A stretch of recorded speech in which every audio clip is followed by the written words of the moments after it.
It's fall, and that means it's time for another wrestling video game. This year, THQ and Ukes are back with Samckdown Vs Raw 2009, a brand new Inferno match, more than 60 superstars, and a load of options. Making its debut this year is Road to WrestleMania. Here you take 7 superstars through 6 storylines.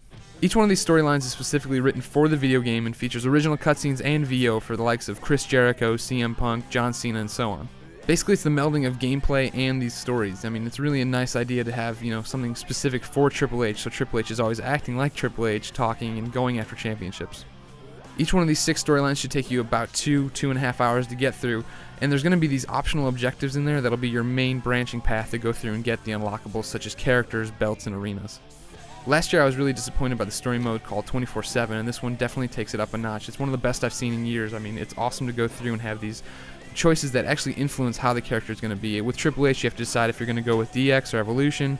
Jericho's got to figure out who these masked men are that are after him, and Cena's got to take out MVP and his goons. Of course, some are going to be upset. Road to WrestleMania is only open to those 7 superstars. But if you want to take a created superstar, a diva, or anyone else on the roster through the championship belt path, career mode's there for you. Career mode's a cut and dry stat builder. You choose a character and you're given an attribute rating of something like 35, and then you have to go into these matches and play through them. This is really great for a created superstar because what happens in the ring governs what you're going to get attribute-wise. So if I go into a match and I use a steel chair the whole time, my hardcore rating is going to keep going up and up and up, whereas if I didn't run around it or anything, my speed rating wouldn't move around that much. What you do in the match affects how your character is going to be rated overall. This is a nice move. I mean, it's fun to take Gruesome Greggy through the ranks and have him win championship after championship and start building up these stats, but a lot of people aren't going to be happy with it.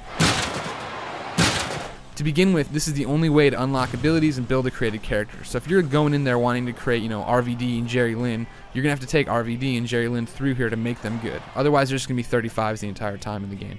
Also, like I said, this is bare bones. There's no cutscenes, no storylines. You're just choosing a championship and going down that path trying to win it. That's alright, but is it really realistic to have one person with every championship belt? So you can take anyone into career, but obviously your created superstar is the one you'll be looking to take in here the most and actually build. If you're wondering about created superstar, it's pretty much what we've seen in the past. It's a really deep system with a lot to go in and do. The good news is that now either on the PlayStation 3 or Xbox 360 you can import music to have that be the wrestler's entrance theme. However, as usual, there's nothing you can do to make a new wrestler entrance video. Now in the past it's been completely acceptable not to be able to make those videos. I mean, how would we go about doing that? But the problem is that Samckdown Vs Raw 2009 actually gives you the ability to do these highlight reels where you cut and edit your own video out of match replays. Basically, having a match, hit the pause button, go down to highlight reel, and save a snippet of your match. After you've saved snippets of your match, you go into this highlight reel and you can add effects, filters, little logos, you can create your own text to put in there. It's really neat. But the problem is all you can do with these little videos you've created is upload them to the server to let other people see them.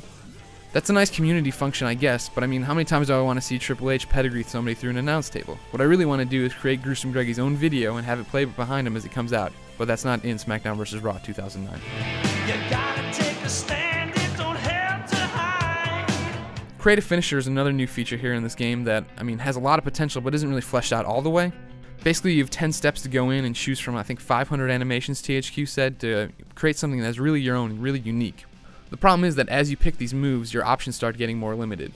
All I wanted to do was create the Greggy Guillotine, my finishing move, where I pull somebody up into a fireman's carry and kick them out and do a stunner. It's real simple and it shouldn't have been that big of a deal. I went in to create a finisher and I chose to kick a guy in the groin. I pulled him up and do a Samoan drop. And then there was an option to kick him out for a diamond cutter, and I was like, alright, that's fine, it's, same position. But as soon as I chose that part, I only had 3 moves to end with. A Dreamer Driver, a Body Press Slam, and a Military Slam.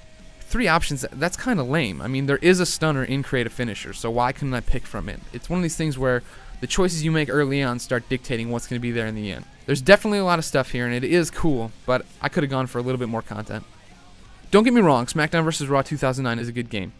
Especially with the addition of a roster editor so I can choose what brand everyone's on, better AI along with sliders so now I can choose the frequency of reversals and how much a finisher should hurt somebody, and definitely the new tag team features are really cool, such as hot tag, double team moves, double team finishers. It's all really neat. What holds 09 back is the fact that it feels a lot like 08.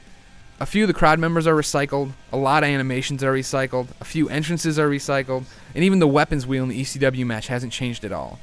These are all minor things, but they definitely take away the shine of a brand new game. As soon as I started playing the matches, I felt like I had done all this before. I've slammed people's head into the barricade like this before, I've tossed people around like this before. This all felt old.